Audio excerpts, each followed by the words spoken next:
Hey, what's going on guys, my name is Anirudh and welcome back to a new video on my channel.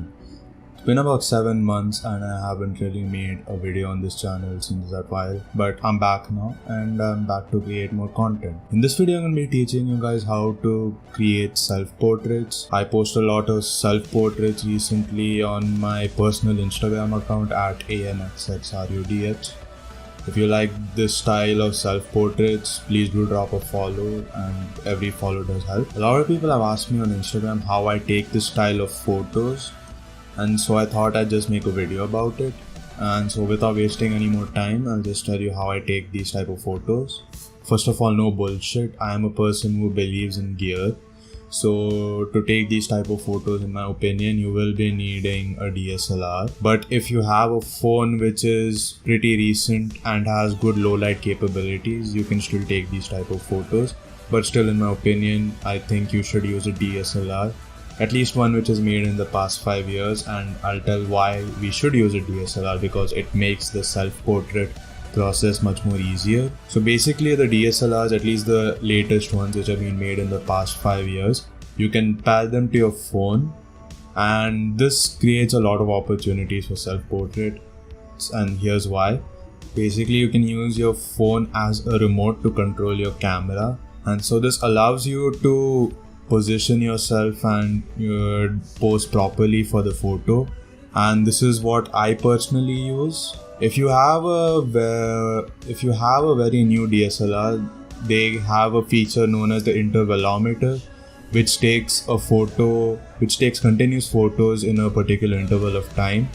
So if you have that option, that is even better than the option I'm talking about now. But if your DSLR is a bit older like mine's about 3 years old, I use my phone as a remote, and that's how I take my own photos. But if your camera is even older than all of this and don't have any of these functions, just use a timer.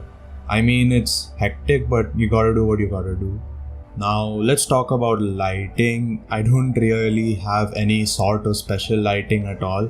I am recording this video with a desk lamp behind my camera, so I have no special lighting at all. But the key to getting really good lighting without having any lighting equipment at all is the lens you use. I use a 50mm f1.8.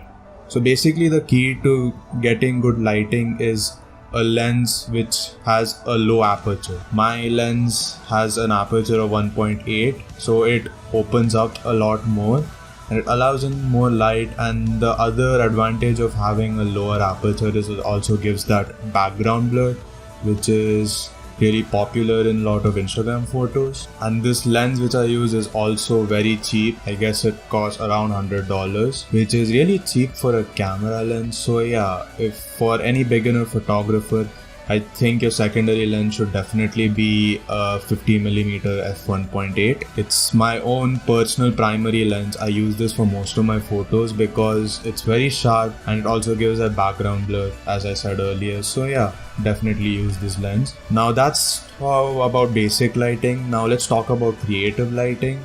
Okay, now let's talk about creative lighting. When I talk about creative lighting, I mean the type of photos where I have different colors on both sides. Just the type of colorful lighting, that's what I mean by creative lighting. Again, for creative lighting, I don't have anything that is so extraordinary. For basic creative lighting, I use fairy lights like the ones in the background there. And if I want to take it a step further, I use RGB strip lights. They are basically very cheap, 300 or 400 rupee lights, which mostly people stick behind their desks and you can change the color. But what I basically do is I stick it to the ceiling with duct tape, and then I can use it as creative lighting. I can change the colors with a remote. This is what one of the remotes look like. You can basically have a bunch of colors. You can select whatever you want, and I have 2 of these lights on either side of me, and that's how I have that kind of creative lighting, dual tone type of photo. And it's also really bright, and again it's very cheap, so you can't really go wrong with it. So yeah, definitely get some RGB strip lights. Now for another bonus tip, the main tips are mostly done. This is just a bonus one.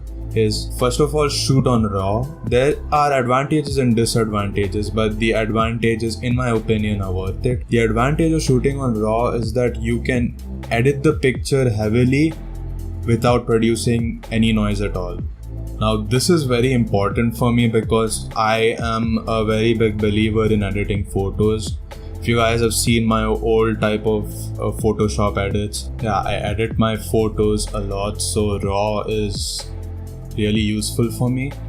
Sometimes I change the color a bit, and if I shot the photo in JPEG, it kind of ruins the colors a bit if I want to change it, but RAW just makes the process very smooth, and it's just really useful for these type of photos where we are taking the photo to the limit because we are shooting in such a dark environment. So it's really useful to shoot on RAW if you want to take your photos to the next level. And another bonus tip is to use Pinterest. I'm really surprised not many people use Pinterest, but if you are someone who creates or does art, definitely use Pinterest. I use it for a lot of creative inspiration, and I'm also not that good at modeling, so I look for modeling inspiration, and sometimes I just copy poses straight up, but Pinterest really helps. It just helps you get creative inspiration. So yeah, use Pinterest. So yeah, it's not really that difficult and it isn't that deep on how I take my photos. Some of you might just be facepalming and thinking, why didn't I think of these? But yeah, it's really simple, and definitely if you guys do try out some of these tips, do send me your photos on my Instagram at, again, ANXXRUDH. And if you have any doubts about the video and you want to get stuff clarified, definitely do drop a DM and I'll be sure to reply. And if you did like this video and found it informative, please do hit that subscribe button to see more future videos and drop a like to help support this video. And also share it to friends, because why not, if they would also like this type of content. And with that being said, my name is Anirudh and I'll see you guys in the next video.